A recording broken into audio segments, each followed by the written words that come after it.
दोस्तों, ये कहानी एक ऐसी लड़की की है जिसे रात में घूमने का बहुत शौक होता है। तो एक बार वो रात के 11 बजे जब घर वापस आती है तो पड़ोस वाले उसे खा जाने वाली नज़रों से देखते हैं उसके साथ क्या होता है। चलते हैं आज की अपनी कहानी पर। रात को 11 बजे आकांक्षा ने जैसे स्कूटी से अपनी कॉलोनी में प्रवेश किया। रात के भोजन के बाद कॉलोनी में टहलने वालों की निगाहों उसे ऐसे घूर रही थी मानो उसने कुछ अपराध किया हो। मिसेज पाटिल की आंखें मिसेज वर्मा को कुछ इशारा कर रही थी। मिसेज पाटिल बोली, अब मिसेज भंगाली के तर्क कहाँ गए कि लड़की को ज़्यादा रात तक बाहर नहीं रखना चाहिए। अब अपनी ही बेटी रात 11 बजे तक घर से बाहर रहती है। मिसेज वर्मा बोली, हाँ मिसेज पाटिल, यह सिलसिला 2 महीने से चल रहा है। मैंने भी देखा है, ज़रूर उसका कोई चक्कर चल रहा है। कभी कभी एक लड़का भी मोटरसाइकिल पर उसे छोड़ने आता है। और फिर यह बात पूरी कॉलोनी में फैल गई। आकांक्षी की मम्मी के कानों तक जब यह बात आई तो बेटी के आते ही आओ देखा न ताओ और बरस पड़ी बेटी पर। क्या तुम्हें मैंने यही संस्कार दिए थे?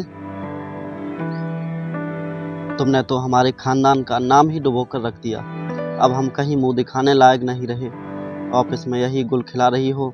तुम्हारा किस लड़के से चक्कर चल रहा है बताओ? आकांक्षा बोली, माँ, आपके संस्कार इतने कमज़ोर नहीं हैं कि आपकी बेटी सही गलत को ना समझ सके। पापा समाज सेवी हैं। मैं भी पापा की तरह खानदान का नाम रोशन करना चाहती हूँ।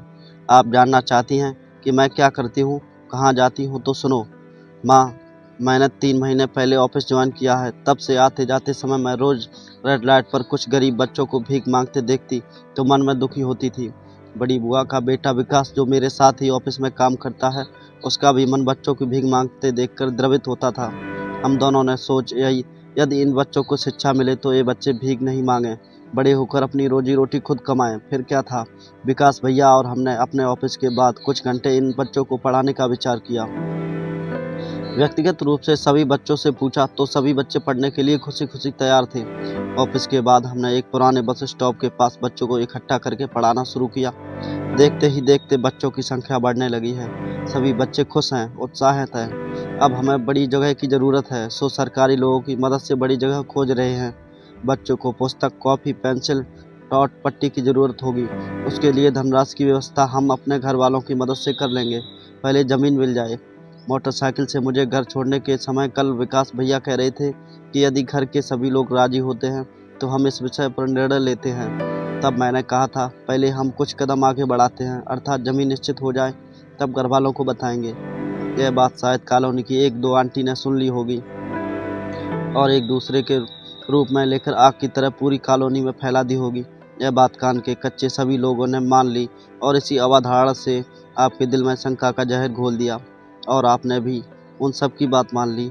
मुझे माफ़ कर दो बेटा, तेरी माँ इतनी कान की कच्ची हो गई कि अपने संस्कारों पर अविश्वास कर बैठी। कहते हुए माँ ने आकांक्षा को गले लगा लिया।